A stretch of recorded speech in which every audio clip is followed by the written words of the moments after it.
What's up guys, welcome back to the channel, and we have some updates for the Redcat RDS. First things first, let me show you guys this. We have an aftermarket wheel that we are going to be putting on our brand new FLYSKY G7P. So as you can see here, it's pretty sick. Looks like a little Advan TriSpoke wheel. Absolutely love it. This remote works flawlessly and is super cheap.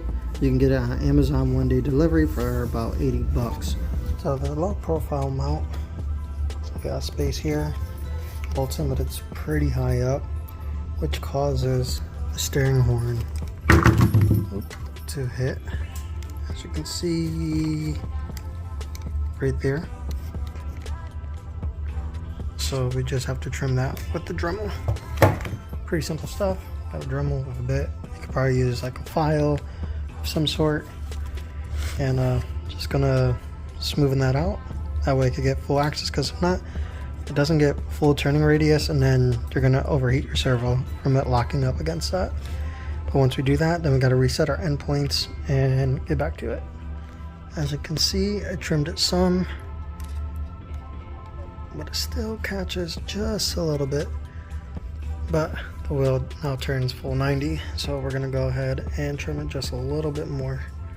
So now it's trimmed. You can see full 90, but the other side isn't trimmed, so you can see that's all it goes. So 90, not 90. Let's go ahead and trim up the other side. Remember, all you're doing is getting that little triangle bit right here off the corner. Now it's a little hard to see, maybe with the light. There you go. You're just trying to get that little corner right above my crusty fingertip right there off.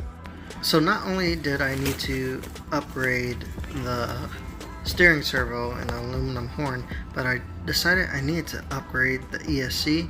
So we do have a 10BL60 from factory, but I figured a 10BL120 G2 censored with the programming card is going to be really neat, especially when we decide to upgrade this with a brand new motor. But for now we can run it as is.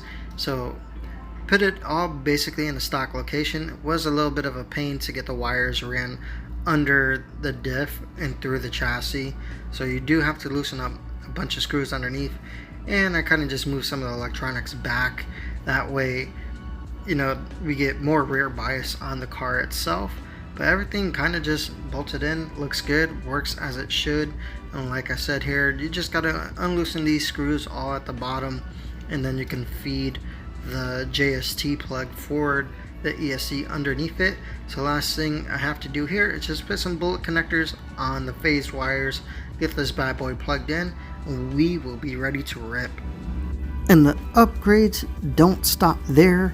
I actually ended up getting a new body for the Redcat as well, so I went with something a little bit different, but I think it's actually pretty cool. We now have a Prius body for the car in this cool white color.